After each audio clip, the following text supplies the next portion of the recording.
It's time for Security Now. Steve Gibson is here with a defunct football, a very bad AV security practice that Chrome has had to do something maybe even worse to fix. We'll talk about the built-in password access in 100,000 Zyxel firewalls, VPN gateways, and access point controllers, an update on SpinRite 6.1, and a whole lot more. Security Now is coming up next. Podcasts you love. From people you trust. This is TWiT. This is Security Now with Steve Gibson, episode 800, recorded Tuesday, January 5th, 2021. SolarBlizzard. Security Now is brought to you by IT Pro TV. Now you can look forward to a successful new year where you can get a new career in IT with the best IT education around. Visit itpro.tv/securitynow for an additional 30% off all consumer subscriptions for the lifetime of your active subscription. Use the code SN30 at checkout. It's time for Security Now. First show of 2021, show 800. 800 episodes. Steve Gibson, grc.com. Congratulations. I love that. Yeah. 800. Wow. Yay. Wow. Nice. Well done. 800. So it makes the feels math, like 800 years. Yeah, well, it makes the math easy to do, Leo, because we know now that we have 199, counting this one, to go before I run out of 3 digits. And then we're going to have a real dilemma on our hands. Well, we do what, about 100 50 a year, 52 a year. Yeah. So we got time. Yeah, we got 4 years. We got 4 years. Yeah, there you go. So this week, we're going to open the new year taking a longer look at fewer topics, since the bad guys were apparently enjoying their New Year's holiday as much as the rest of us were. Good. There, not much happened, really.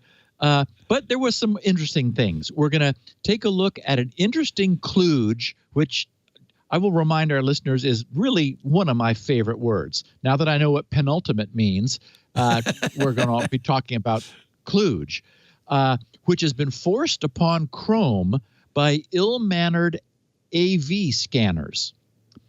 We also need to warn all enterprise users of Zyxel's network border security products, which have been recently discovered another built-in backdoor, which is just unconscionable.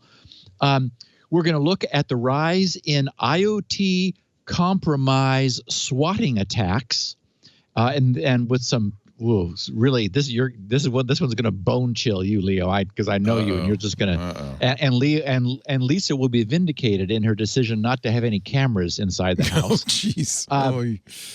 And also we have a series of new flaws and vulnerabilities in the PHP Zend and Yi, I guess that's how you pronounce it, YII frameworks. We have a quick bit of miscellany to share, and then I want to explain a lot about the value of trimming SSDs and newer SMR drives as a consequence of something which has just come up, and I do have something of an announcement.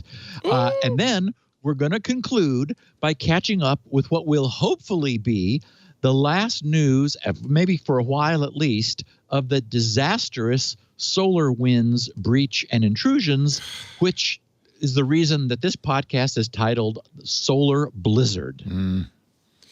It's more than wind. And we do have kind of a blast from the past picture of the week. So I think another fun podcast for our listeners. Good. First one of the new year. Did you have a good New Year's? Did you do anything fun?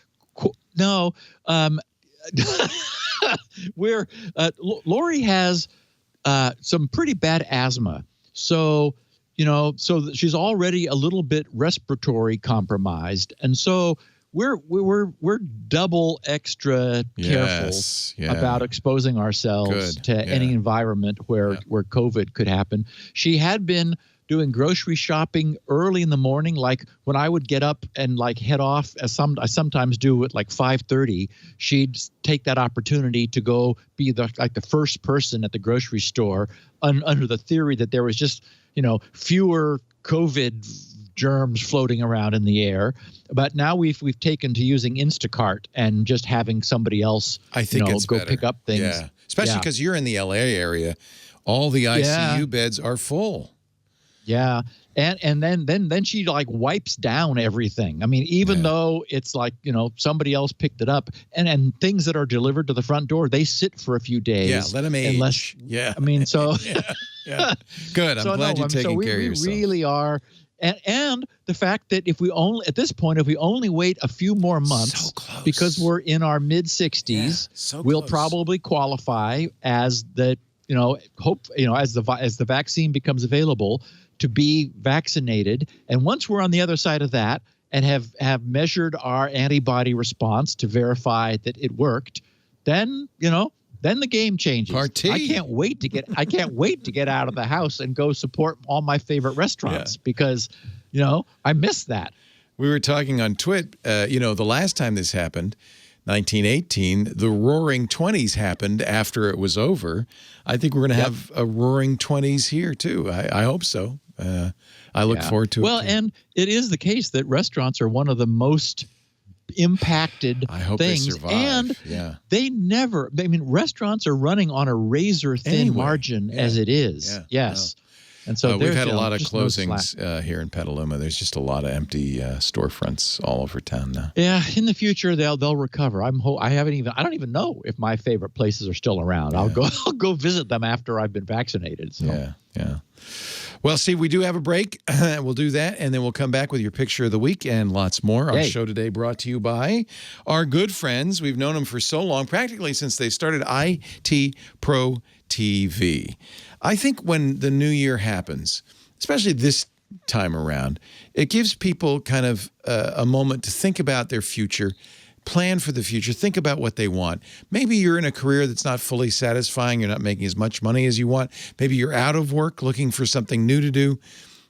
Get into IT. January is getting started in IT month at IT Pro TV.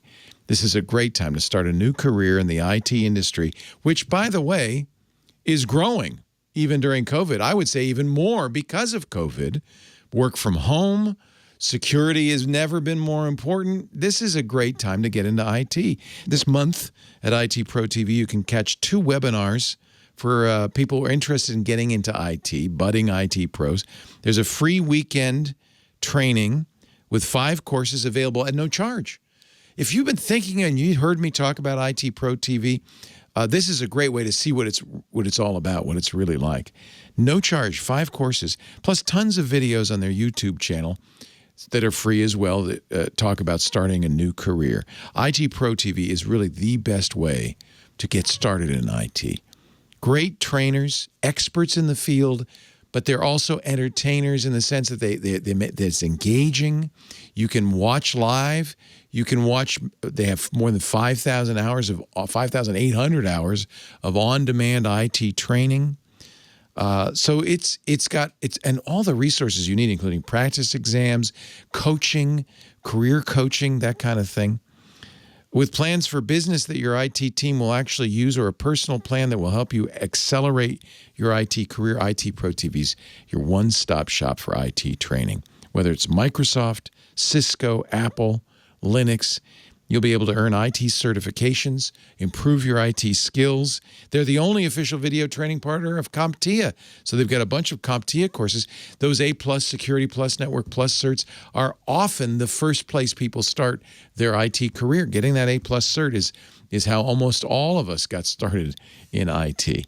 And if you're worried about staying on track, I know that's hard, especially if you're trying to do this by yourself at home. You can get one of their learning coaches along with all those wonderful job resources to help guide your career path. It's all there for you. You'll always be supported with IT Pro TV's amazing team. And there's another free thing I always forget, but I want to mention Don Pizzette does a great podcast. It's called Technado, and it's really just about the industry. They've got industry guests on, IT news. You can kind of keep up on what's going on, and that's absolutely free. It's a podcast. Subscribe to Technado in your favorite podcast player. It's another great way to kind of be part of the IT Pro TV community. Let's look forward to a great 2021, maybe a great new career in IT with the best IT education around. IT Pro itpro.tv/security now. That's the address. Please use that one so they know you saw it here. itpro.tv/security now. The offer code, by the way, for consumer subscriptions is amazing. We're still doing it. It's SN30. SN30. That 30 is 30% off for the lifetime of your active subscription. So that's an amazing deal for consumer subscriptions. That's the way to do it. Pick the subscription level you want and then get 30% off. itpro.tv/security now. Offer code is SN30. We love these guys, and I know you will too. IT Pro TV. If you're thinking about getting an IT, there's just nowhere else better than IT Pro TV. Go there. Build or expand your IT career. Enjoy the journey. itpro.tv/security now. All right, Steve, shall I show everybody this amazing picture of the week? And you know, Leo, while you were talking, I was thinking, maybe this was not time-based. This might have been event-based. I don't remember now, because I remember worrying about if I ever needed to change the battery, if I opened it up, would it lose its code? But maybe I don't remember if I was worried about it losing its time or losing the key, the cryptographic key. But you have to press a button on this, right? So that's why you might be right. It might be button press, right? Yeah. Although that also could have just been to energize the display, so they were wanting to keep the power consumption down. Anyway, we were talking cryptically about what we used to call the PayPal football. My first dongle. Yeah. And it looks to me from the display, I mean, it's been so long I haven't looked at it or thought about it, but it looks like it's 8 digits for one thing, because this picture was tweeted from one of our listeners to me with a little tear in his eye. Rather than showing the apparently 8-digit code, it shows BAT /05. And maybe that's the battery level, or I think it's just an error code saying battery is low. You better get this thing replaced before long. Mine, I still have mine. There it is. I'm sure I have mine somewhere. It's completely off. I press it and it doesn't even bother. This one was for PayPal. But it was my first authenticator. Now, shortly thereafter, they added other ways of doing it, including text messaging and so forth. But right. Well, and actually, this was from VeriSign, and so it was privately labeled by PayPal, but it was actually produced by VeriSign. And you remember that they also had some e-ink credit cards. Oh, yes. And those, And those were definitely event-based, because you didn't, they really had to be lean on power consumption. But the point is, even this may have been event-based, because when you gave the number, I think one of our sharp listeners, as I recall, noticed that the least significant digit incremented. Every time you pressed it, it looked like you got random gibberish, but when someone pointed it out, it's like, I'll be darned, he's right. Like the least significant, and the point was that helped it deal with time-based drift, because you were only losing 1 digit of entropy by having the least significant digit increment. Still, you had 7, which was even more than today's 6, because the standard that we settled on is a 6-digit PIN, which changes every 30 seconds. So anyway, I just thought this was kind of cool. Back in the early days of the podcast, this was the first attempt at a multi-factor authentication scheme. That's right. That's how long we've been doing this. This predates authenticators and all. Now, an authenticator is a time-based one-time password. So it hashes the current time of day with a secret number to get that 6 digits. How would event-based work?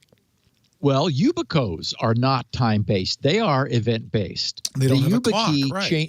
Yes, it changes every time you do it. So, so in the time-based, they're using a clock to drive the cipher. And I can see how that would work, because the site you're on in the app also knows the time, and they could then compare it. But how would they know what would be the right number if it's event-based? And that's the problem. Is so in the Yubico, it's a counter which increments every time you press it. So the idea is that the individual sites are not empowered to determine the code. They forward the code to Yubico that keeps the synchronized counter in its server, and it says, yep, that's a valid code for this person.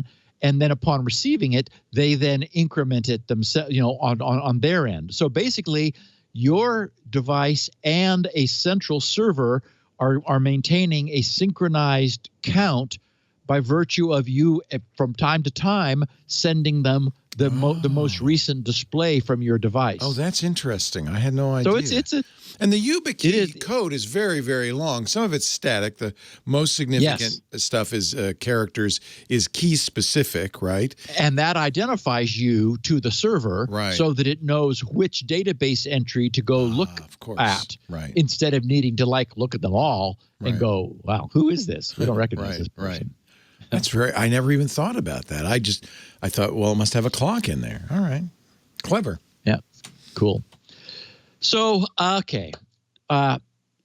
We appear, and then we'll touch on this in several different instances today, to be having more and more problems with the collision of evil forces with the forces of good, which are, of course, working to thwart the forces of evil efforts. We've seen, for example, how it's no longer sufficient for code to simply be signed with a certificate. Like, that solves the problem. Because today, as I experienced when I got a new certificate, newly minted code signing certificates are not initially trusted, no matter the reputation of the certificate's signer or signee. After all, since fraudulent certificates are possible, the only safe presumption must be that anything new that hasn't had time to earn itself a reputation must be mistrusted by default, even if it means generating some worrisome false positive alarms for users until that reputation has been obtained or earned. And even after going through all the trouble of obtaining a certificate and waiting while it earns a reputation for itself, the recent SolarWinds Orion experience has just demonstrated for the world that even code signed with a long trusted certificate can still be evil. So, yeah, everything is a mess. Just yesterday, I received a report in the GRC forums that McAfee AV was declaring one of ReadSpeed's DOS files, splash.com, to be a Trojan. Okay, splash.com is a splash screen program that I wrote for ReadSpeed. It is literally a splash screen. When it's run, it puts the VGA adapter into 16 color 640 by 480 graphics mode. It sets the color palette to the optimal 16 colors for the image. Then it decompresses the image, whose data is the rest of the program, into the VGA's screen memory. Since most of the screen is black, with only little blips of non-black, I wrote a simple run length compressor for that purpose. And splash.com contains a matching run length decompressor. So it must be that the random binary noise that's contained within the body of the program, by the purest of coincidences, matches some heuristic signature, causing McAfee to believe that splash.com, right, a DOS program, is a Trojan. So last night, out of curiosity, while I was assembling this podcast, I decided to introduce splash.com, which, I just recently assembled from source code myself. I introduced it to VirusTotal to see how widespread this false positive was. I put a screenshot of the top of Virus Totals display in the show notes. So it shows 2 out of 60 engines detected this file. And as you can see, the scan is dated 1/05/2021. So that's in UTC. So that was last night. The size is 15.2K, and exactly two engines said, "Whoa, danger, Will Robinson! You have a DOS Trojan," and that's McAfee that thought it was the WAFT, whatever that is. Daft is more likely, and then McAfee-GW edition. So yes, 2 McAfee engines. Nobody else in the known universe, 2 out of 60 thought this was a problem. So, and yeah, if this actually was a Trojan, you'd have to feel kind of sorry for it, Leo, since it would be running in 16-bit DOS. When are you going to find? With hardly any memory around, and no Windows OS API to attempt to subvert. Can it read FAT16? Can it read? Privilege to elevate to, no return-oriented code to jump to the end of, no TCP/IP stack. The internet would just be a far-off dream. Was it a TSR? No, it's not even. Doesn't even try to stay resident. Oh. The moment you either hit escape or enter, depending upon whether you want to go into the benchmark or go to DOS prompt, and so it would be like stranded and cut off from the world, sitting there like twiddling its little Trojan thumbs. Apparently, SpinRite will also trigger a virus total. There's Really? something about That's your interesting. assembly code, dude.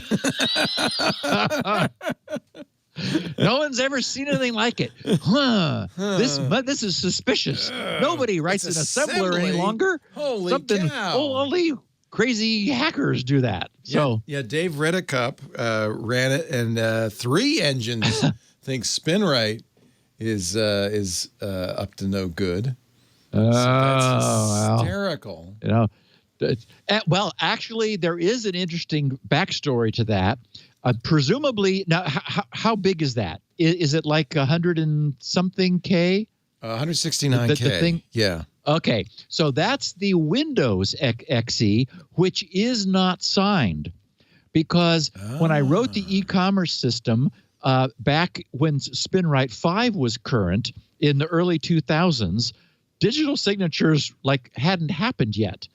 And the way SpinRite works at the moment is that every licensed version has the user's name and the serial number burned into the copy of clever. the XE. That's a good idea. So they're all getting their own custom XE.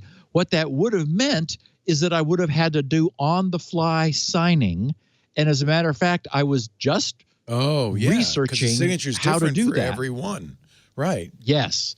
And so the fact that it is, as David's drop of this onto Virus Total noted, since SpinRite is not signed, that raises arguably a flag. Yeah. And what I was just researching the night before last was how to do automated EV signing of code, because before long, happily, testers are going to want to be downloading SpinRite. Right.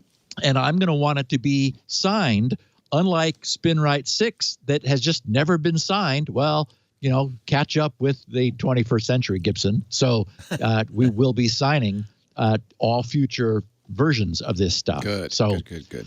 Yeah.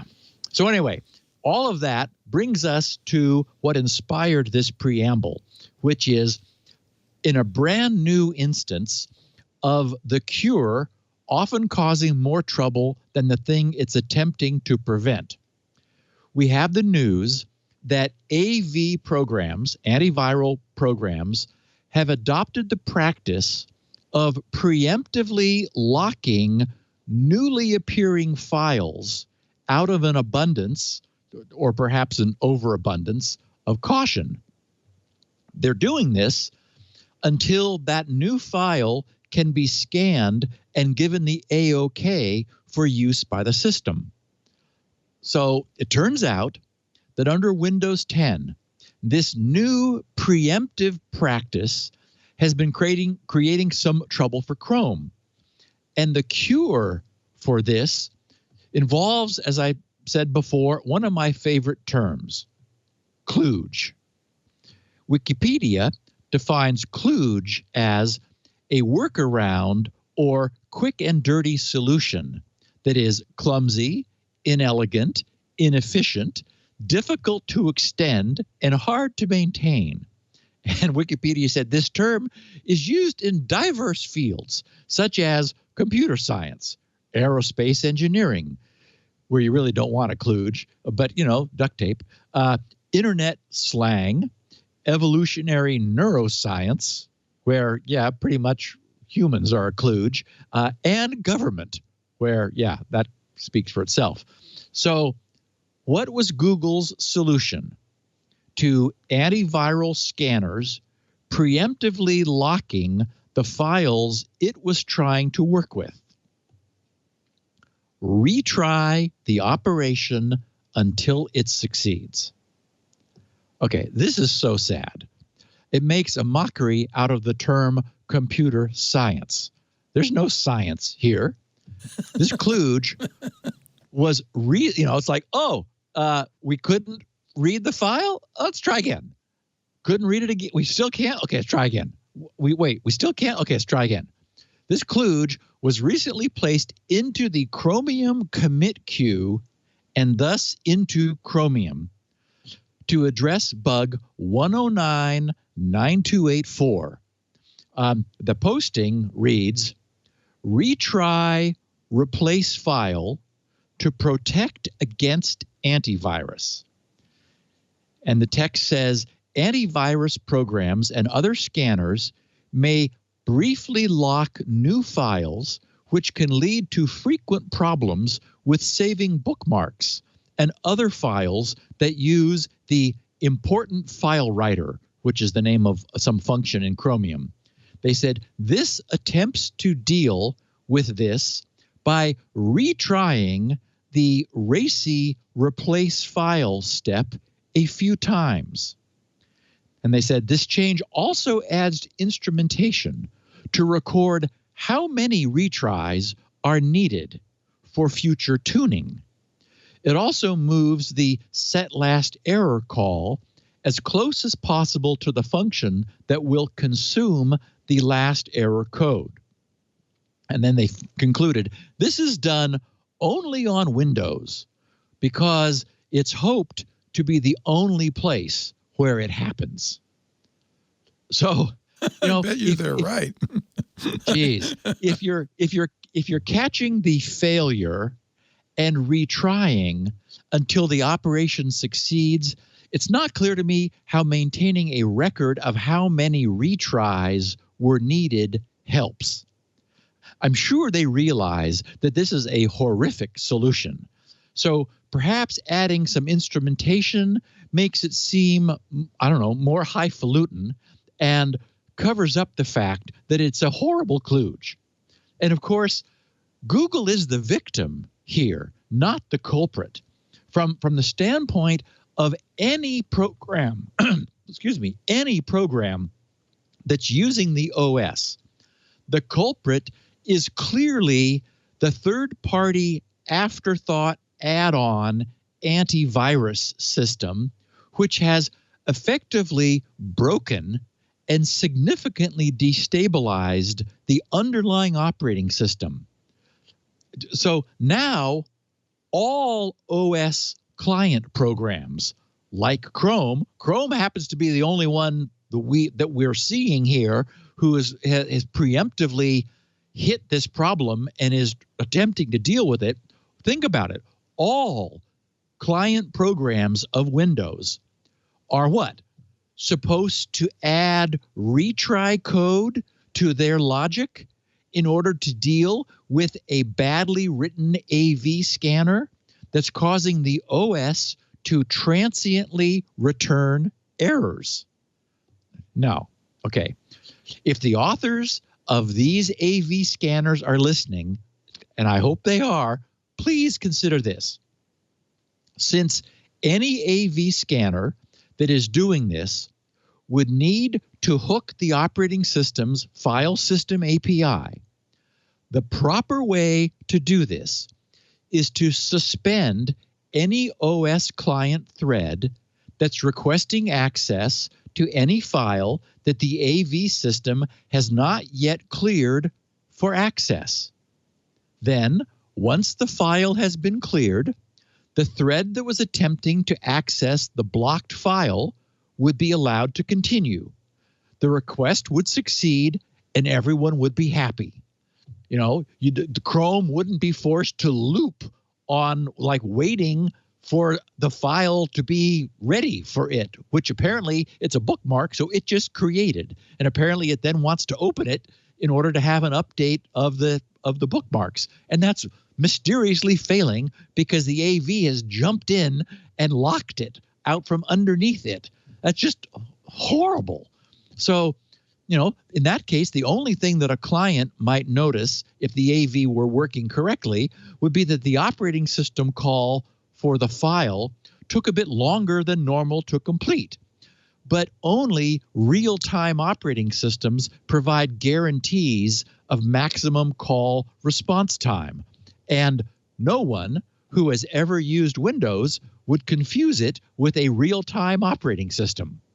So, again, whatever this AV thing is that's doing this, it has broken the operating system significantly with this behavior, by causing files which it's scanning to be locked and thus failing a call that should otherwise succeed.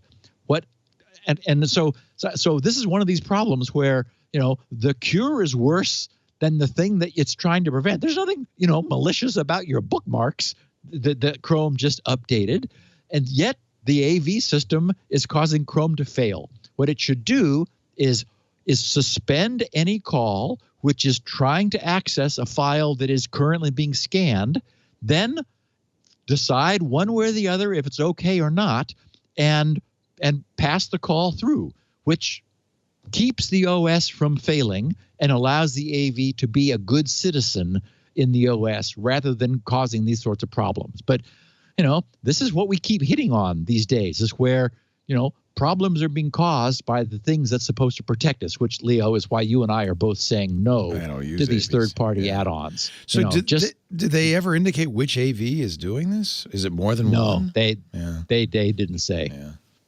I imagine they know, and they probably don't want to, some crappy AV probably. Yeah. Let's hope. Let's hope there aren't many of them. So I titled this one ZYFWP / capital P lower. That's all lowercase, by the way. Then we have capital P lowercase r, capital O lowercase w, exclamation point A, capital N underscore lowercase f, capital X lowercase p. What is that?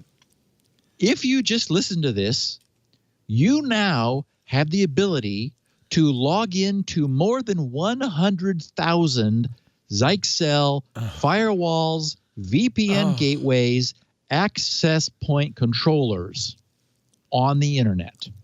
It's unbelievable. Because this also happened in 2016, another hard-coded admin privilege backdoor account has been found that affects more than 100,000 Zyxel devices that can grant attackers right now, they're on the internet, root access via either the SSH interface or the web admin panel.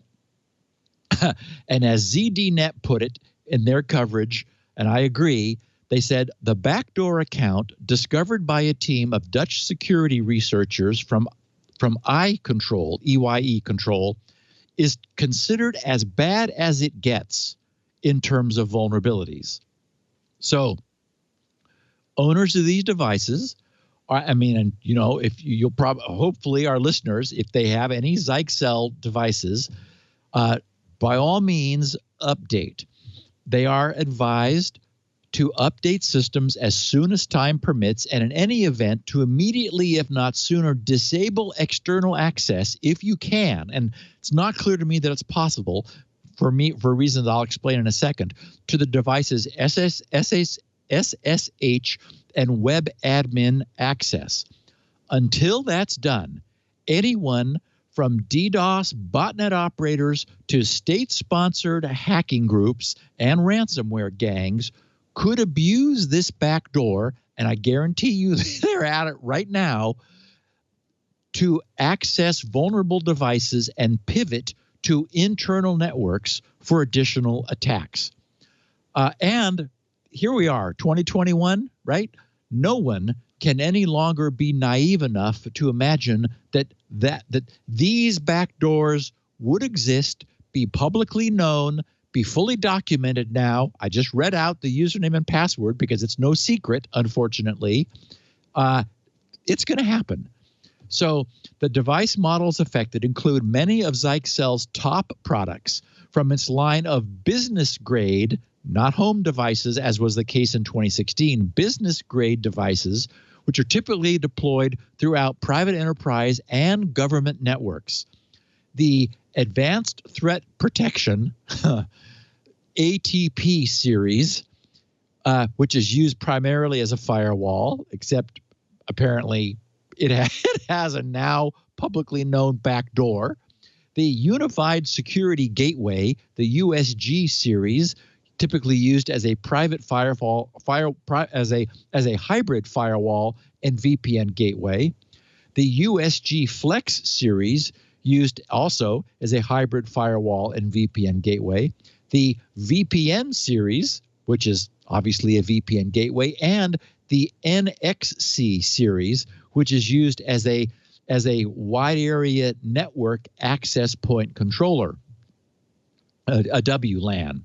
So since the roles of these devices place them at the internet-facing edge of a company's network, once they're compromised, attackers are able to pivot and launch attacks against internal hosts. And again, after what we've been through in 2020, one should imagine that this is going on. So at this time, patches are available from Zyxel for 4 of the 5 device families: the ATP, USG, USG Flex, and the VPN series. Patches for the NXC series are expected this Friday, January 8th. In an interview with ZDNet last week, IoT security researcher Ankit Anubhav said that Zyxel should have learned its lesson from a previous incident that took place in 2016. Our listeners may recall, since we discussed it at the time. Back then, it was tracked as CVE 2016-10401. Back then, Zyxel devices contained a secret backdoor mechanism that allowed anyone to elevate any account on a Zyxel device to root using the super user password ZYAD5001. Ankit told ZDNet, he said, it was surprising to see yet another hard-coded credential in Zyxel products, especially since Zyxel is well aware that the last time this happened, it was abused by several botnets. He noted that the ZYAD5001 password is still present in the arsenal of most password attack-based IoT botnets. They'll give it a go on the off chance that it may still work and give them root access. But of course, this time the situation is much worse. While the 2016 backdoor was a powerful elevation of privilege, it still required attackers to first gain access to a low-privileged account on a Zyxel device, so they could then elevate it to root. Today's backdoor grants attackers direct access to the device without any preconditions. And Ankit observed that, he said, quote, unlike the previous exploit, which was used for telnet access only, today's vulnerability requires even less expertise, since it's possible to directly use the credentials on the port 443 web panel. And finally, the targets will be far more interesting to higher-end attackers. The 2016 flaw impacted home routers, whereas today's mess affects enterprise-grade devices. The Dutch researcher who found the backdoor in his own Zyxel USG40 performed an and by the way, he simply dumped the firmware and looked at it, and there were the credentials sitting in the firmware, exposed for anyone to see. So this also begs the question, who else may already have found this and known about it, and for how long? The good news is a reputable researcher saw it, found it, verified it, and reported it responsibly to Zyxel. I have a link to Zyxel's vulnerability report where they titled it Zyxel Security Advisory for Hard-Coded Credential Vulnerability. And of course, this can't be a surprise. It's, they did it, right? It's in their firmware. So the story of why this happened is, in my mind, as interesting as the fact that it did. So get a load of what Zyxel says in this credential vulnerability report. They said, Zyxel has released a patch for the hard-coded credential vulnerability of firewalls and access point controllers recently reported by researchers from in Netherlands. Users are advised to install the applicable firmware updates for optimal protection. Yeah. And they said, what is the vulnerability? A hard-coded credential vulnerability was identified in the ZYFWP user account in some Zyxel firewalls and access point controllers. The account was designed to deliver automatic firmware updates to connected access points through FTP. Okay. Then they said, what versions are vulnerable? What should you do? After a thorough investigation, which, okay, they said, we've identified the vulnerable products, and good for them, and are releasing firmware patches to address the issue as shown in the table below. For optimal protection, mind you, we urge users to install the applicable updates. They said, for those not listed, they are not affected. Contact your local Zyxel support team if you require further assistance. Okay, well, so at least it can be patched. That's good. Yeah. So, first of all, what is wrong with this picture? This doesn't really pass the smell test. They claim to have deliberately hard-coded, knowingly, right, remote admin access credentials throughout their enterprise-grade product line for the purpose of delivering automatic firmware updates to connected access points through FTP. Okay, so maybe they're just extremely inept, or perhaps they're not telling the truth. For one thing, the FTP port is not the one that's open. It's the HTTPS port, which is open and authenticates on these login credentials. So more than anything else, this looks very much like an on-demand backdoor access to more than 100,000 enterprises. And you wonder if Western users should worry that Zyxel is a Chinese network equipment manufacturer located in Taiwan. I don't know, but it just really is. I mean, you almost have to say that this could not have been deliberate, because if it were an attempt to put a deliberate backdoor into their products, they would have done a better job than just having the username and password in plain text in the code. I guess actually the researcher did say that it was a hashed password, so he apparently, ran the hash through a hash breaker in order to determine what it was. But the point is, it wasn't difficult for him to discover, and anybody else who was curious could have done the same thing. And my feeling is, if you want to know, if anyone wants to know how to do automatic updates, just look around. Update clients, like they're saying these enterprise grade security products are, don't hold listening ports open waiting for updates to be sent in. No one does that. Update clients periodically phone home to check in with the mothership to see whether anything has happened recently. That's what Windows does, right? That way, no listening ports are ever externally exposed.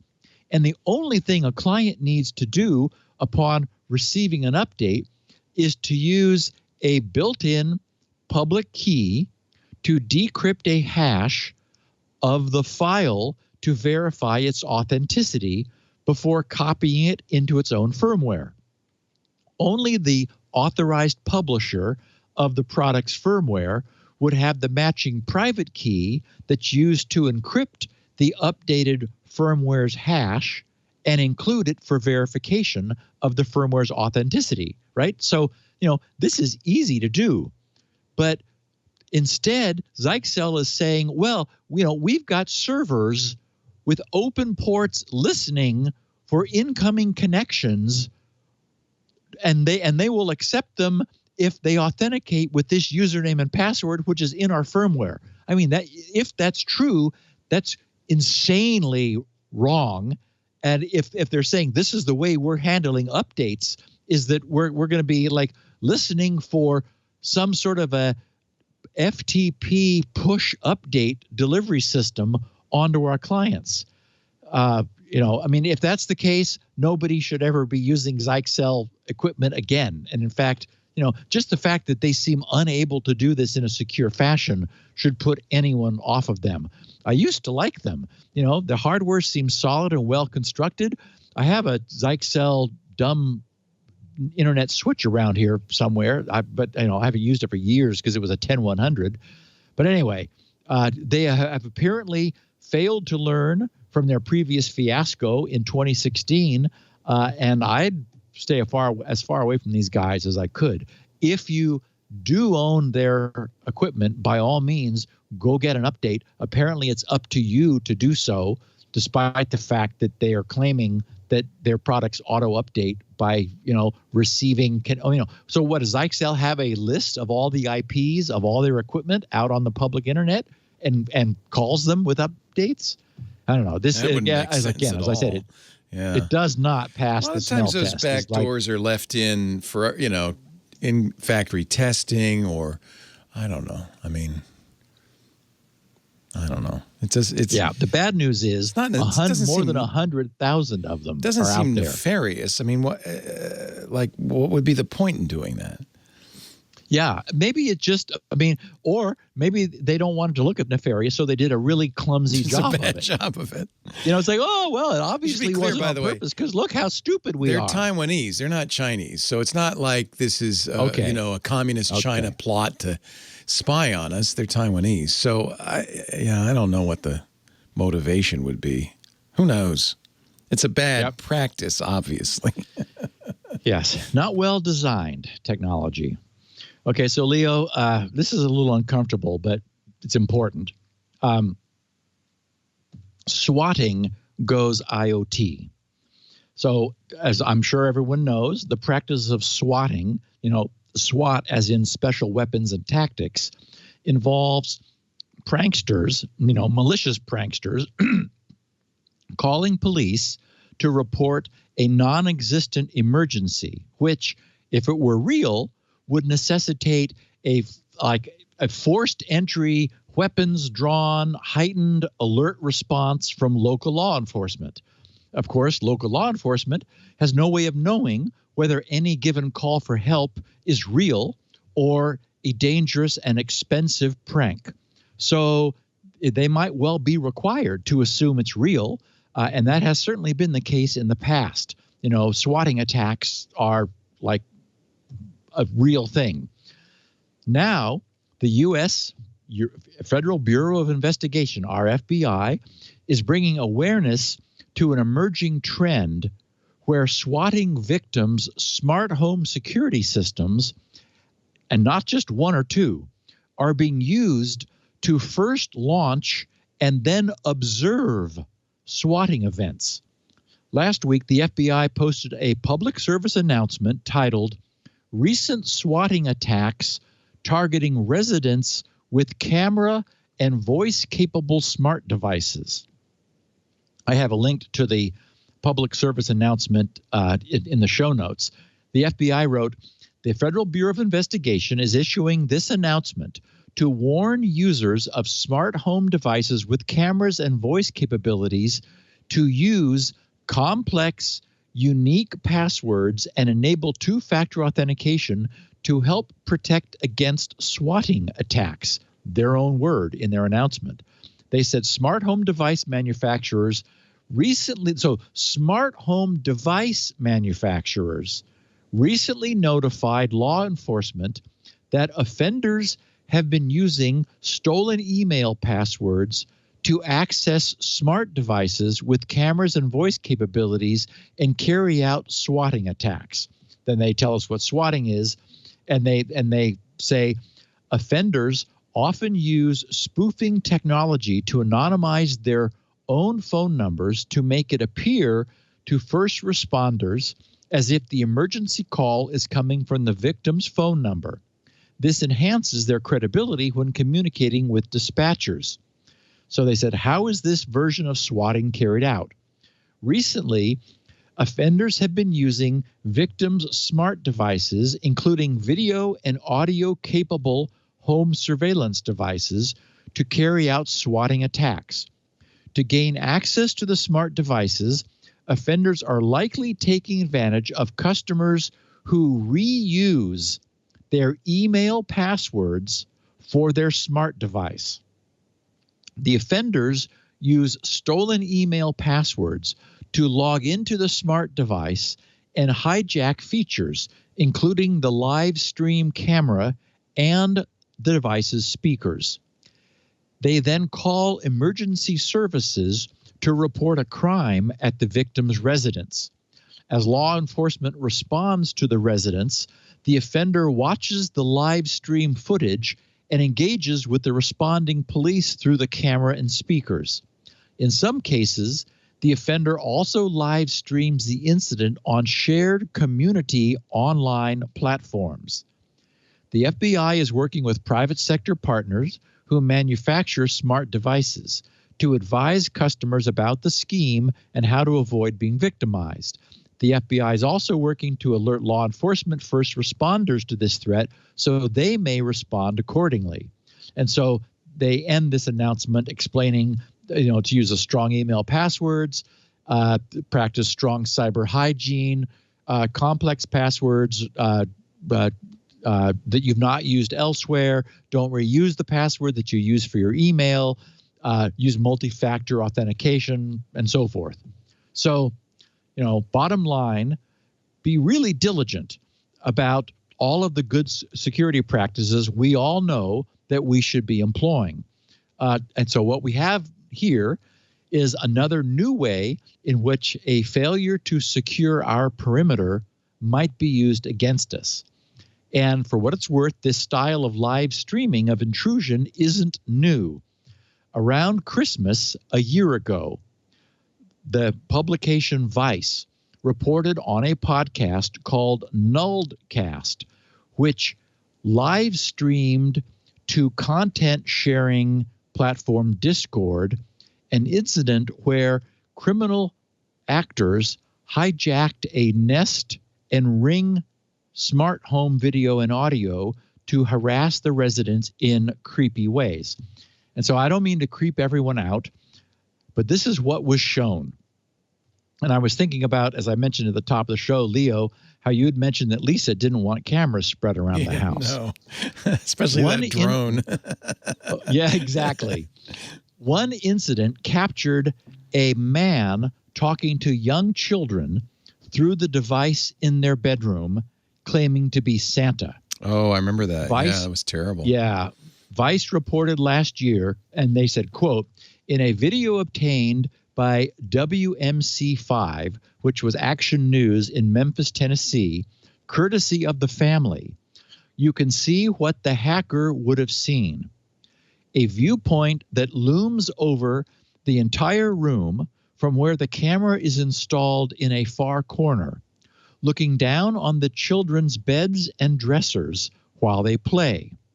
The hacker is heard playing the song Tiptoe Through the Tulips through the device's speakers. And when one of the daughters, who is 8 years old, stops and asks who's there, the hacker says, "It's Santa. It's your best friend," unquote. So Vice also reported finding posts on hacker forums offering simple Ring credential stuffing software, which is, we now know that the credential stuffing, the term for brute forcing, as little as $6 for the software. And to their credit, Ring is responding. By February of 2020, Ring had rolled out an added layer of security beyond its already mandatory two-factor authentication, which is, the familiar one-time 6-digit code to log on. They also now have alerts when someone logs onto the account and tools to control access by third-party service providers, which could also be breached. And Ring is also preparing to roll out to roll out end-to-end video encryption, which was originally slated for release by the end of 2020. It'll probably happen soon. Ring's announcement last September 24th said, with end-to-end encryption, your videos will be encrypted on the Ring camera, and you will be the only one with the matching key stored on your mobile device that can decrypt and view your recordings. So you could argue that should have always been there, but this is the way we learn, and it is going to be there soon. So, the takeaway is the more our digital technology becomes intertwined with our analog lives, the more inherent exposure our analog lives are going to be having to flaws in the digital domain. So it becomes increasingly important to really take security seriously. Clearly, people who are not security conscious have a single password, probably for everything. And yes, they used it for their email, and their email account got compromised by some website breach somewhere. And they also use it to log into their Ring account. And so, not surprisingly, bad guys figured this out and took advantage of it. Wow.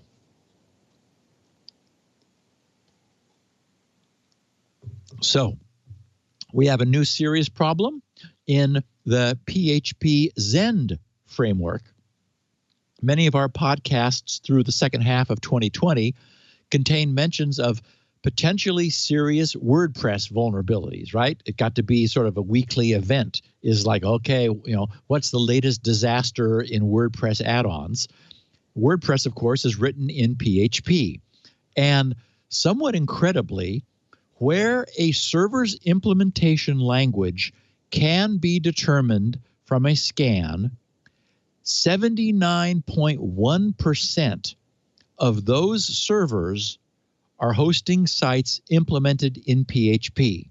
So effectively 80%, rounding up, of those of the servers where the implementation can be determined, it's PHP. And well-known sites written in PHP include Facebook, 360.cn, Wikipedia, Zoom, Microsoft, VK.com, and of course WordPress. And two sites of note which recently switched to PHP are the Washington Post and TripAdvisor. So PHP is clearly the current website implementation language of choice, and its usage is not declining.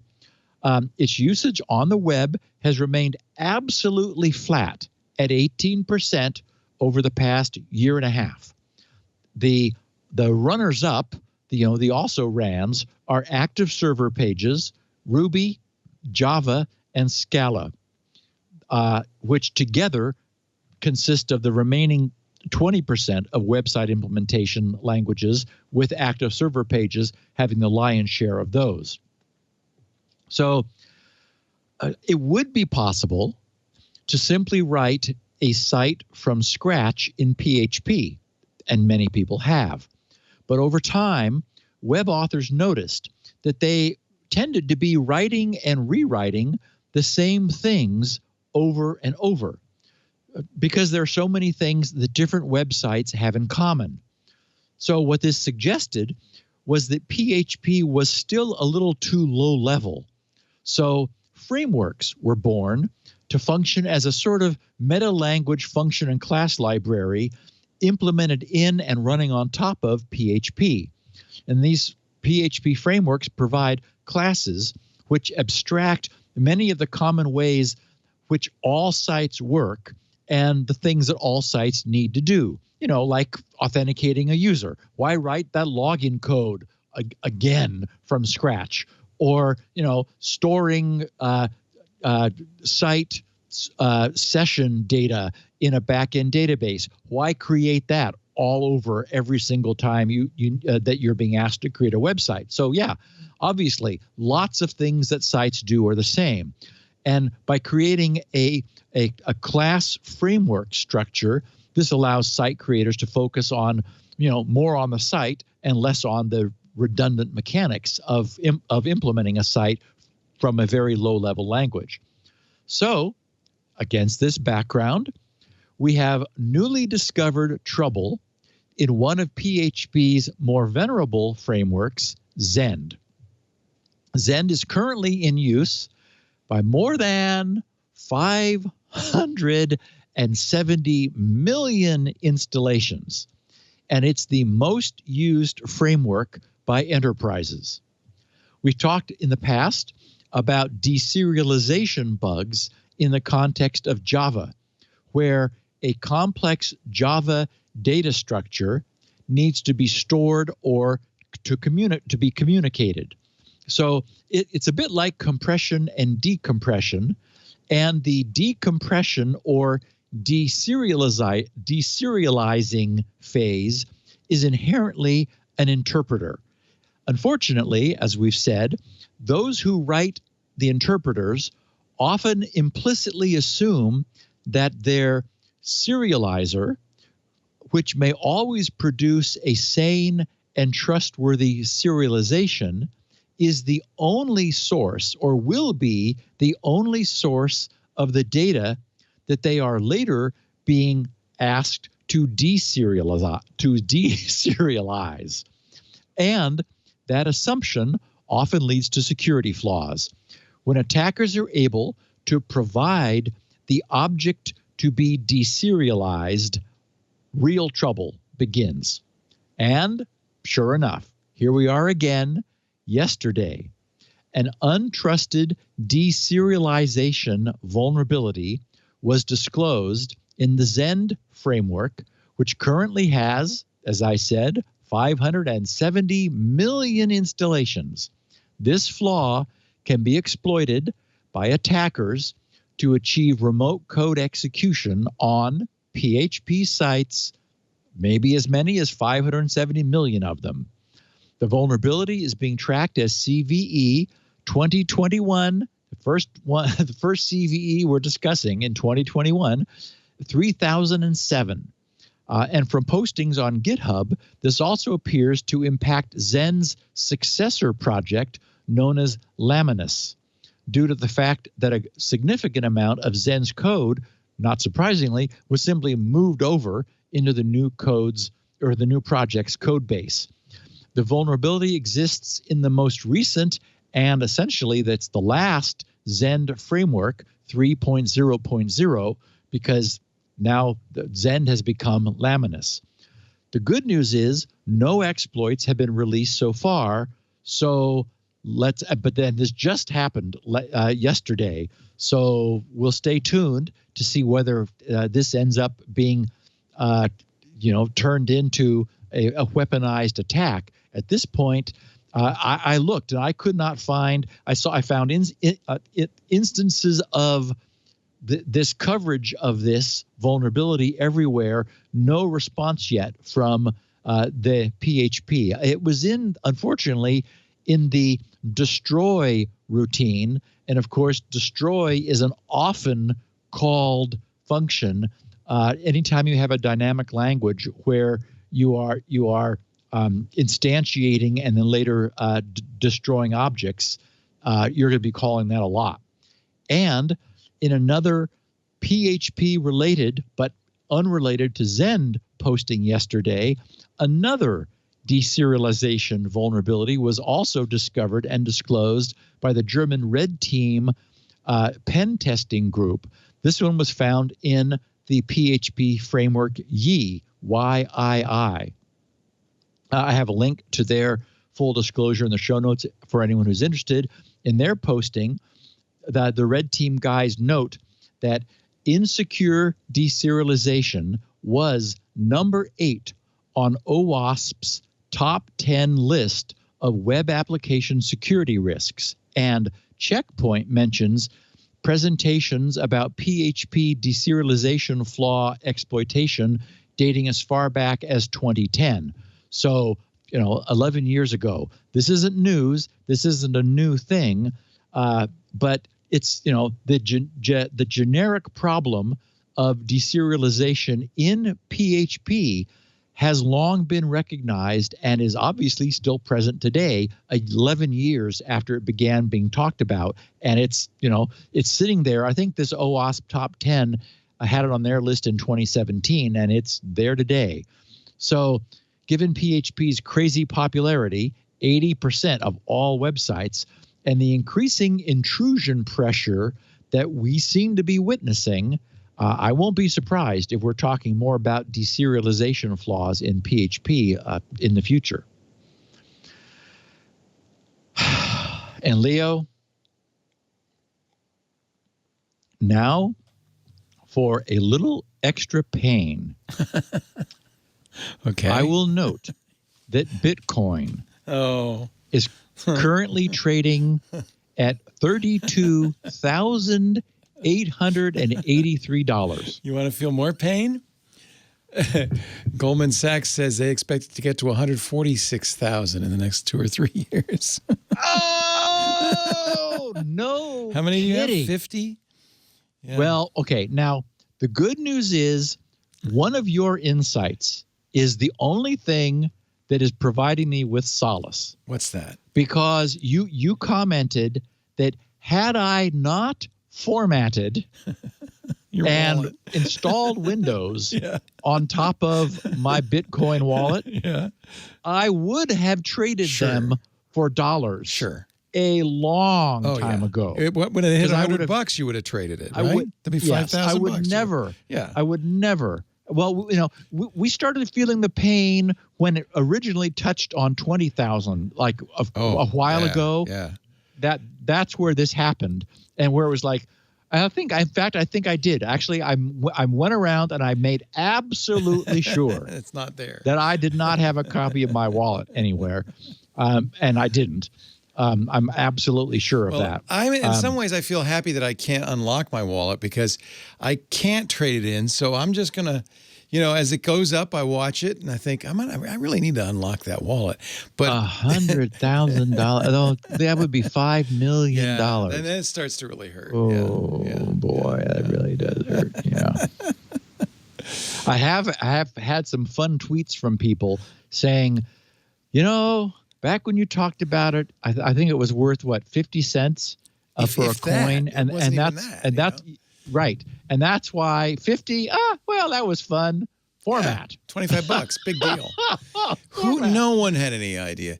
And that's why whatever I did with my wallet, I didn't, I should have used LastPass and stored it, but it didn't matter. There was nothing in it. It wasn't worth anything at the time. Well, and the brilliance of it, we talked about it at the time, is that the curve of the rate of Bitcoin production was preordained. It was going to plateau and level out. And that it's been following the curve that Nakatomi, or whatever his name was. Satoshi Nakatomo. That's actually Nakatomo. Satoshi, right. Satoshi, yeah. Yeah, so Nakamoto. Wow. Yeah. Nakamoto, right. Yeah. I was joking because Nakatomi Towers was the building in Die Hard. That's right. That was under attack. So it did get up to 34,000 over the weekend, but Leo, it's a bubble. It's just a bubble. It's not, it's got no real. I don't think so. No? I don't think so. I think the fact that it is substantial and has become substantial, it has established itself as a storage of value, right, which that's what it's going to be. There are currency exchanges. The IRS has woken up. They're going to want their piece of the action. Yeah. And so, it's a real thing. It's amazing.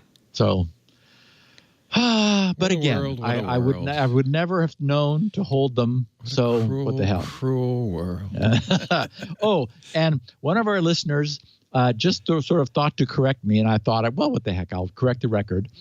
I referred to Yahoo News's Kim Zetter as he last week, and it turns out he's a she. So in my show notes, I actually used Kim's name, but when I was just being a little more breezy, I said he. What? Right. No. Sorry, Kim. No. Not that you care, but, we all know you're a she now. Okay. ReadSpeed and SpinRite. We are continuing to see a flood of very interesting results from our podcast listeners who are experimenting with ReadSpeed and their SSDs. So I have a link to a GRC forum post from last Wednesday by someone named Dale. And I got the data here in the show notes, so we don't even really need to bring the post up. He wrote, "Hi, this WD 500 GB, so 500 gigabyte, half a terabyte, blue SSD was purchased 18 months ago and installed in a 9-year-old computer that served mainly until recently as a Plex server, which probably accounts for the low speed in region 0. And so he posts a run of the ReadSpeed benchmark, and the benchmark log puts a timestamp so you can see when it was that it was taken. And so I got a kick out of the fact that this was at 12:28 at 16:19 was when he did this one. And so it shows the drive identity information. And what's really interesting is that for the first gig of that drive, it shows that it was reading at 17.9 megabytes per second, which is a snail crawl. 17.9 is lower than the inner cylinder of an old hard drive. The 25% is at 34. I'm sorry, the 25% is at 349.3. Then the 50 and 75% are at 544.7 each exactly, and the 100% is at 541.4. So then he says in his posting, after running SpinRite at level 3. And then we have, and the thing that I got a kick out of is that this one, okay, so the first one was at 12:28 at 16:19. This one is at 12:30 meaning 2 days later at 1316. And so, yes, SpinRite currently probably did take 2 days to run on his 0.5 terabyte WD SSD, but it did. It elevated the read speed of the beginning of that drive from 17.9 megabytes per second to 326.5 megabytes per second.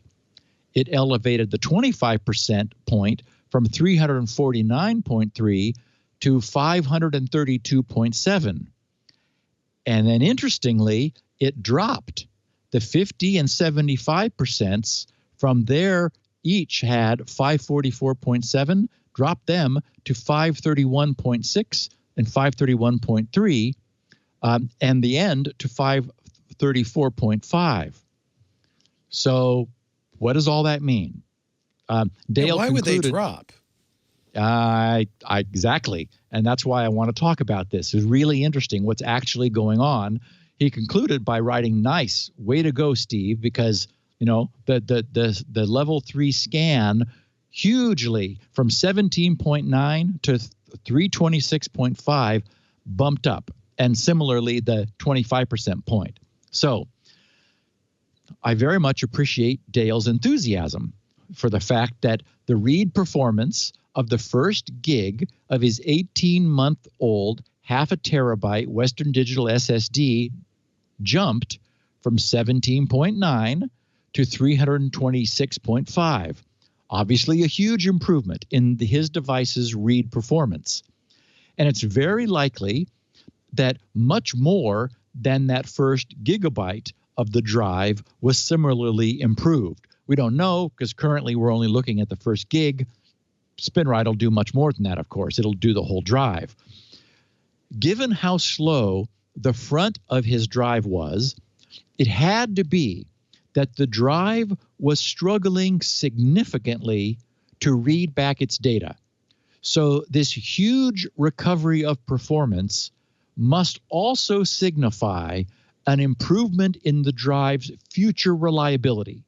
At this point, there is every reason to believe that this was a data protecting thing that he did. But there is a trade-off that anyone doing this needs to be aware of. And I wanted to talk about this so that everyone doesn't start running SpinRite Level 3 on their SSDs without considering this. This trade-off is apparent in exactly the question you asked, Leo, in Dale's 50% and 75% benchmark location numbers. His SSD's read performance in those regions appears to have dropped from 544.7 megabytes per second to 531 megabytes per second. And I say appears because that's not actually what happened. Those regions of Dale's SSD were not slowed down by passing SpinRite over them. Instead, Dale's SSD now believes that those regions are in service and containing valid data rather than knowing them to be blank. And that is the important change. SSDs and recent SMR, shingled magnetic format spinning drives, maintain a logical to physical mapping layer. When they are powered up, like for the first time, well, actually each time, this mapping is loaded into their onboard RAM for high-speed access. Logical sectors are what the user sees at the SSD's interface, and physical regions are where that data is actually stored. The creation of this separation, this abstraction layer, is the way SSDs perform wear leveling by spreading repetitive writes to the same logical regions across different physical regions of the media. Okay, now, one might imagine that at the start, a fresh and empty SSD would have a one-to-one mapping layer with all of its logical sectors uniformly mapped out across the physical medium with, like, everything's just ready to go. But that's not the case. A brand new unused SSD has an empty mapping table because if nothing has been written to the SSD, there's nothing to read back.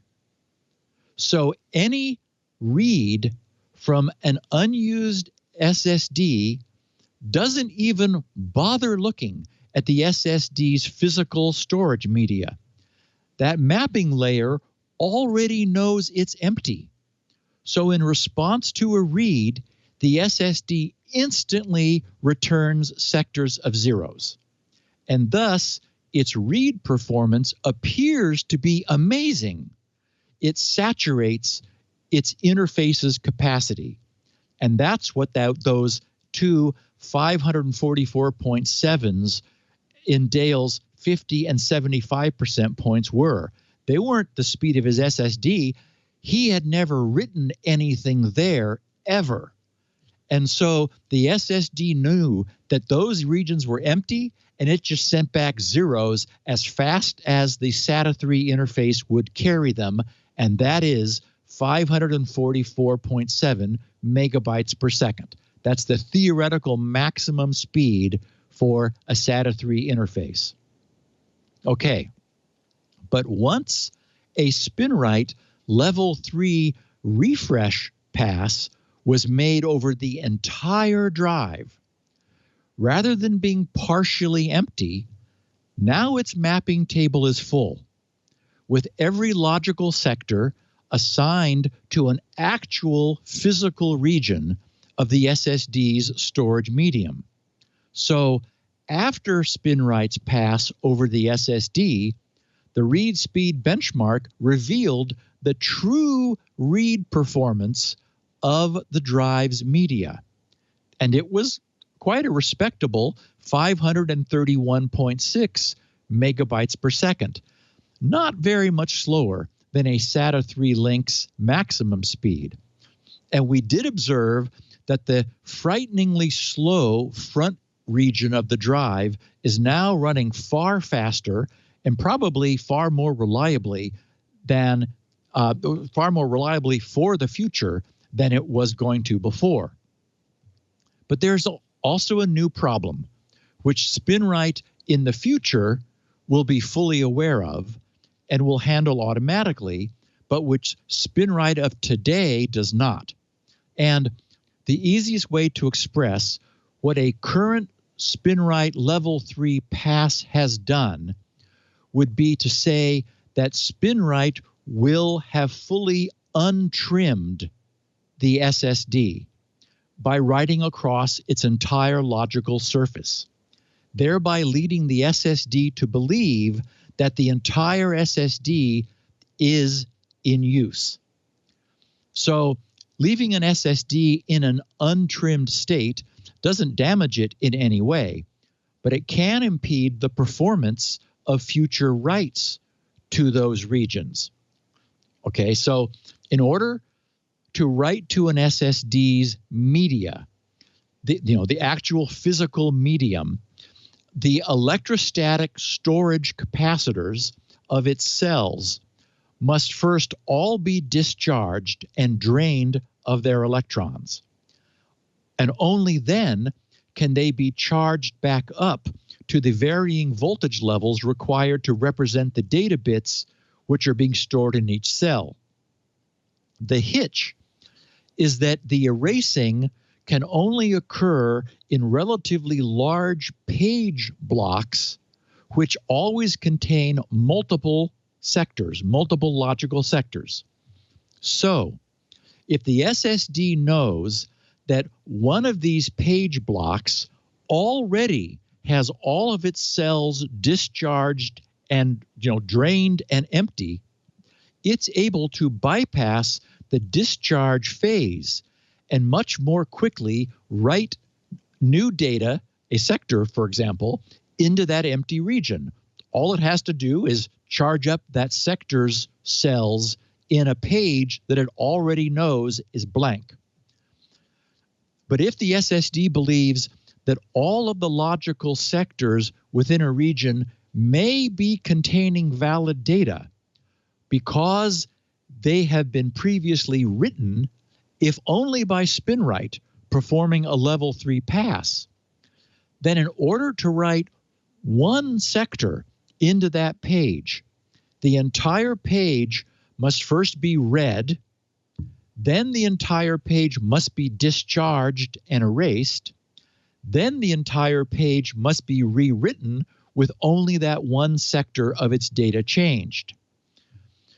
And even when a lot of data is being written, not just one sector, writing one sector into a page is the worst case. Often you're writing all of a page's sectors. But even then, such that all of the sectors filling an entire page are being written, knowing that a page is already empty and discharged of all of its data allows the SSD to skip the discharge phase. It wouldn't bother reading it if it knew it was all going to be rewritten, but it would still need to discharge it all. But if it knows that the page is already empty, it skips the discharge phase and simply charges up the page's cells with their new data. The process of informing an SSD that its logical sectors do not contain any useful data is known as trimming. And all modern operating systems are now, today, trim aware.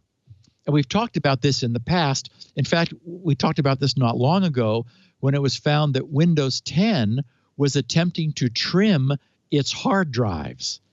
It turns out that in that case, this was being done in error by Windows 10, and it was generating kernel exception traces in its logs.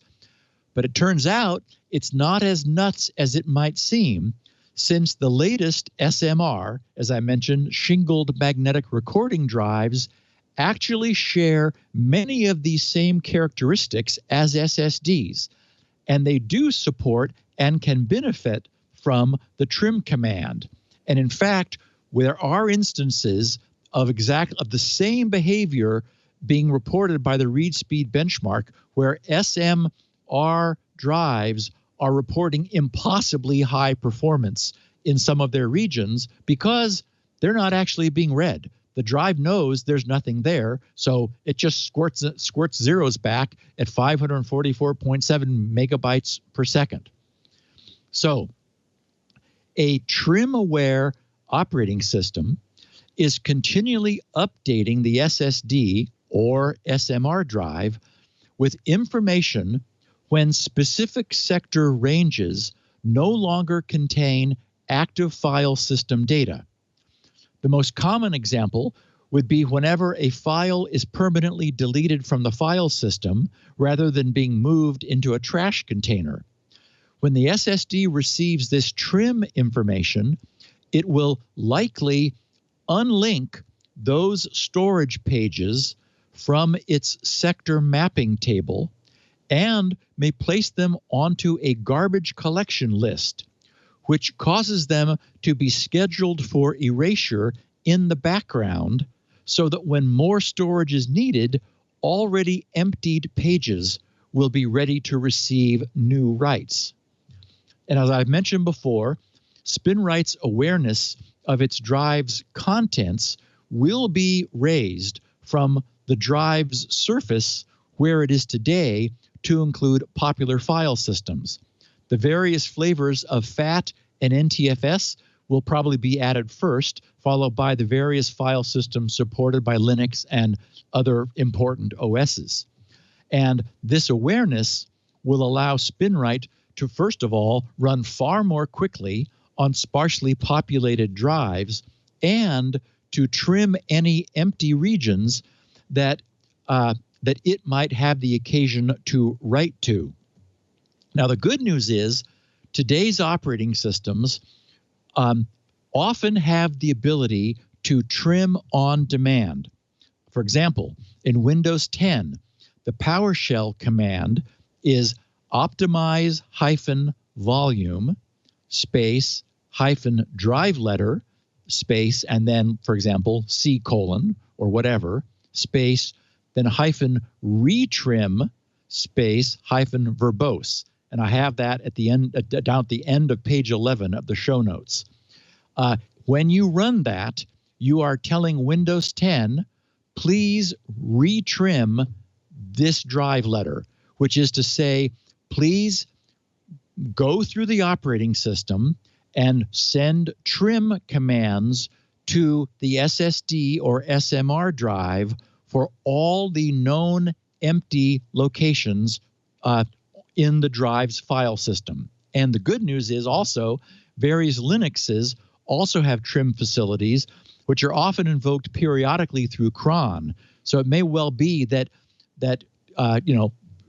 Linux is just going to sort of catch up over time with any file system deletes that have been done. So until we have a SpinRite that's aware of the file systems on our drives, and I'm doing nothing now other than working toward that goal, anyone who runs ReadSpeed and discovers slow performance at the front of their drive, which postings into the GRC forum are revealing to be surprisingly common, and who then chooses to perform a level 3 SpinRite scan to fix those regions, could stop SpinRite before it gets out into the nether regions of the drive, which are unused, or let SpinRite refresh the entire drive, which might result in having the drive take defective regions it discovers out of service. Then, after booting back into your operating system, ask your OS to manually perform a full trimming of the drive, which will release and unmap all of the drive's unused space. And after some period of time, the drive will have gone around and done its garbage collection, essentially preemptively erasing all the data from those now trimmed regions so that they are ready for, like standing by in a free page pool, which the drive will automatically pull into service as it needs to do writes. So there is everything we know about trimming. And boy, it's so cool to see this actually happening using ReadSpeed and SpinRite. Oh, and of course, after you did the retrim command under Windows 10, you could rerun ReadSpeed again, and I imagine Dale probably will. I'd love to see his results. And what you should find is the end of the drive will be back up at that impossibly high performance of 544.7 megabytes per second, because you have essentially the retrim has again told the SSD, don't worry, there's not actually anything that you need to worry about out there, so you're free to return zeros. Very cool stuff that we are seeing. Oh, and the other thing you might try is just do a level 2 first. We don't exactly know why, but what we're seeing is just performing the level 2 scan is bringing a lot of the performance back. It's not really necessary to do a full refresh. And of course, a level 2 is only a read pass unless SpinRite actually sees some problems, in which case then it will perform, it'll drop down into a higher level to actually do some repair work. So you might try a level 2 first. It's also a lot faster than a level 3 because it's just breezing along doing writes. And the benchmark is demonstrating that a lot of the performance at the front of these drives is recovered after a level 2. And speaking of SpinRite, Leo, Sunday evening, 2 nights ago, I posted to my progress tracking blog over in the forums an entry titled, I am at work on SpinRite version 6.1 code. I posted 10 days after ReadSpeed's release.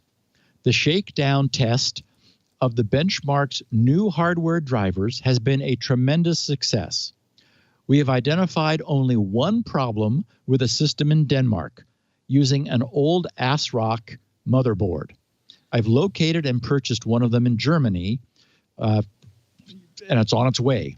So when it arrives, I'll see what needs to be done to get the drivers running on it too. But aside from that single problem, as far as we know, this new technology in ReadSpeed is ready for SpinRite's use. So today, Sunday, January 3rd, 2021, I successfully assembled SpinRite's 31 assembly language source code files and created a working DOS executable. Now I begin the work of incorporating the new drivers into SpinRite. And in fact, the show notes, which you had on screen there a second ago, Leo, show an image I snapped of Visual Studio's Solution Explorer panel showing SpinRite 6's file set and the new project SpinRite 6.1 in the header there. So I am officially at work incorporating the drivers, which they've just turned out to be, well, as I said, surprisingly robust and ready to go. I mean, they're like, as far as I'm concerned, as fast as I can get them into SpinRite, we're going to have 6.1. How exciting. Very good news. Okay. And our wrap up with SolarBlizzard. A new flaw was discovered in SolarWinds Orion software. As we know, the way the bad guys were able to get their malicious sunburst, as it's been called, malware, deployed into victim networks was by poisoning the SolarWinds source code repository so that all new builds of their got the hiccups. It's not a Skype dropout. It's me hiccuping. It's a diaphragmatic dropout. Okay, slow down, Steve. So that all new builds of their executables would automatically and surreptitiously include the attacker's Trojan. Now we're learning the details of a different authentication bypass vulnerability, which also exists in the Orion software, which may have been leveraged by adversaries as a 0-day. In other words, the bad guys, maybe different bad guys, knew about it to deploy the other supernova malware into specific targeted environments. According to an advisory published by CERT, the SolarWinds Orion API that's used to interface with all other Orion system monitoring and management products suffers from a security flaw. It's been designated 2020-10148 that could allow a remote attacker to execute unauthenticated API commands, thus resulting in a compromise of the SolarWinds instance. The advisory states, quote, "The authentication of the API can be bypassed by including specific parameters in the request.pathinfo portion of a URI request to the API, which could allow an attacker to execute unauthenticated API commands. In particular, if an attacker appends a pathinfo parameter of webresource.adx, scriptresource.adx, i18n.ashx, or skip i18n to a request to a SolarWinds Orion server, SolarWinds will set the skip authorization flag, which allows the API request to be processed without requiring authentication. And remember that SolarWinds' updated security advisory of December 24th made note of an unspecified vulnerability in the Orion platform that could be exploited to deploy rogue software such as Supernova, but details of the flaw had remained unknown until now. So this is probably what that was. basically, I mean, I hope this was a bug. I mean, it looks kind of deliberate, but let's hope not. Let's hope that was just a, I mean, the fact that you use the path info and you append skip I18N, and that causes it to set the skip authorization flag. Okay.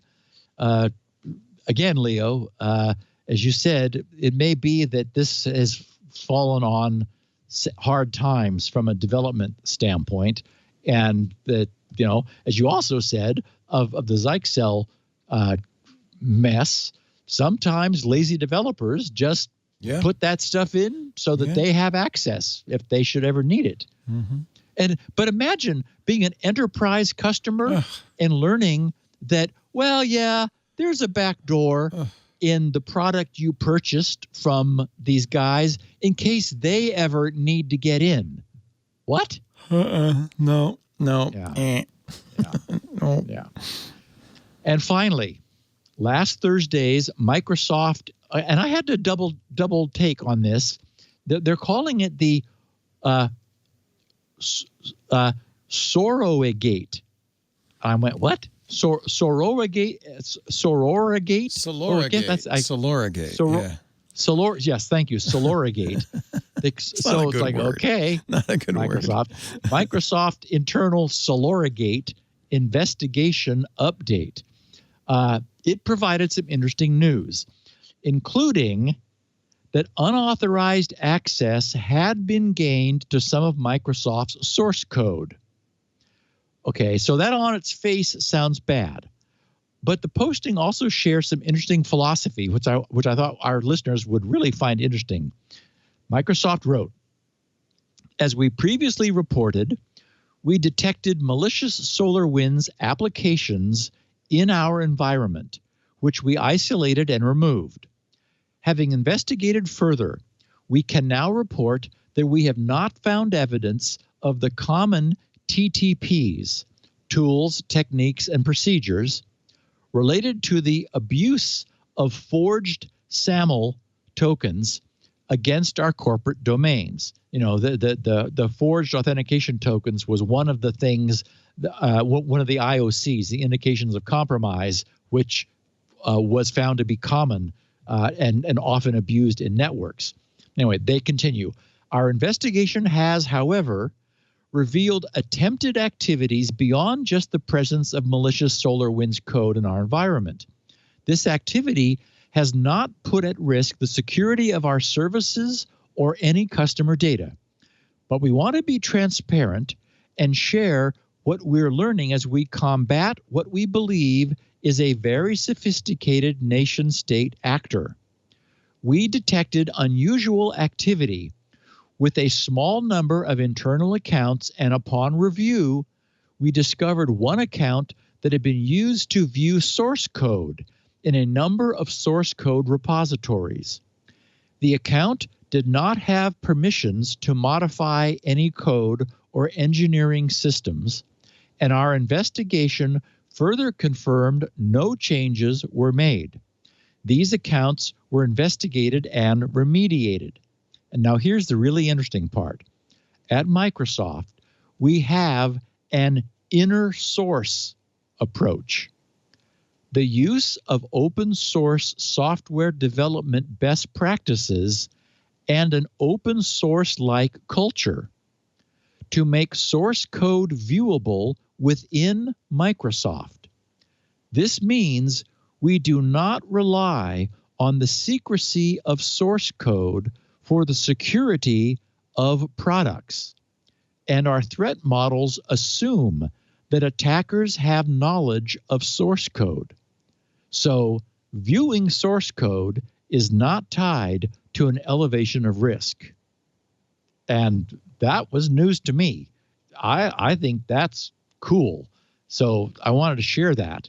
And it would be interesting to know whether this is the way Microsoft has always operated, or whether this philosophy represents, some new enlightenment in the era of like them being Linux friendly and purchasing GitHub and all that. Yeah. So that was very cool. And of course, as we know, that's the right way to design things. How, we've talked often about how the great step forward in the evolution of cryptography was not needing to keep your algorithm a secret, right? But needing to but publishing the algorithm and letting the academics go crazy and write PhD theses, and then having a key which you keep secret. And so the algorithm is keyed. And in contrast, I remember reading that one of the things SolarWinds executives often poo-pooed is the security of open source software. Say, we're closed source, so you can trust us. Oh, well. That's right. Oh, well. Great show, Steve. I know the bad guys took a break last week. Don't worry. They're coming back. No fear. Oh, boy, are they coming back. They want us they want to keep us busy here on Security Now. They're providing fodder. We do the show every Tuesday right after MacBreak Weekly. So it's about 1:30 Pacific, 4:30 Eastern, 21:30 UTC. If you like to watch us do it live, which has its advantages and disadvantages, you can see the before and after show chatter. But on the other hand, all the swear words are still in, and no. we don't really edit this show for all of Steve's hiccups are still all the hiccups are still in it. You can watch the live stream at twit.tv/live. It's the behind the scenes, the making of, that kind of thing. If you're watching live, you should chat with us live at irc.twit.tv. On-demand versions of the show are available at Steve's site, grc.com. He's got 16 kilobit audio, 64 kilobit audio, and transcriptions, which is very nice, plus the show notes, grc.com. While you're there, pick up a copy of SpinRite. If you buy 6.0 now, you'll get an free upgrade to 6.1, plus you get to participate in the development of 6.1, which is, as you can see, is quite active. Yes, baby. Right, that's now. Beginning now. Yeah. We have 64 kilobit audio and video at our site, twit.tv/SN. There's a YouTube channel devoted to Security Now. And, of course, you can subscribe in your favorite podcast client, and that way you'll get it the minute it's available of a Tuesday afternoon. Our TWiT survey is on. We do this once a year at the beginning of the year. As you know, we don't want to, nor do we have the ability really to gather information about who listens to the show. We make it voluntary. So if you are, it's helpful for us in selling the show and telling potential advertisers, who's listening and so forth. If you want to participate, the survey is online now at twit.tv/survey21. It's our 2021 survey. Shouldn't take more than 15 minutes. Don't feel, I know a lot of you feel like are completists. I've got to get every answer. You don't have to answer every question. If answer it as best you can, we always will get the people saying, well, I use 4 different operating systems. You only mentioned 3. Don't worry about it. Do the best, give us the best information you can within the limits of the survey. It is honestly very helpful. When we can usually get 10, 20, 30,000 people to take it, I think it's statistically valid and it makes a big difference in selling. So thank you. That's what keeps us on the air, of course. twit.tv/survey21. Steve, I've now embarked on volume 2 of the Salvation Trilogy. Yay! Really good. You were absolutely right. And, boy, on Sunday, I was berated by our TWiT panel for not having watched The Expanse yet. So I started that last night. You're right. It's quite good. It is.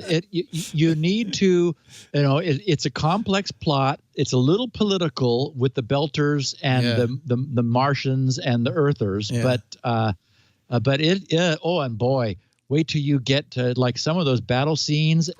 They did some of the best space battle stuff I've ever seen. I'm watching it thinking, how are they doing the weightlessness stuff? Are they underwater? What are they really doing? Good. It's very realistic. Maybe they fly the vomit comet. I don't know, but it really looks good, and the CGI is excellent, and it's a great script. Of course, I have the novels, which you long ago recommended, and I'm torn whether I should read the novels before I watch the show. But I guess I'll watch the show and then read the novels. Maybe I think you should watch the show. I think that what the novels do is serve to anchor it. It's so often the case that the best movies come from good writing of an underlying novel. Yeah, So The Expanse, that's on Amazon Prime, and it's beautiful. I decided to watch it on the 4K TV, and man, it looks good. I forgot. I didn't ask you whether you had a chance to see In the Shadow of the Moon. Not yet. Not yet. Okay. It's on the. I wrote it down. It's on the list. Can't wait. No problem. Yeah. All right, Steve. Have a great week, and Okay, stay safe. We'll see you next week on Security Now. Bye. Security Now.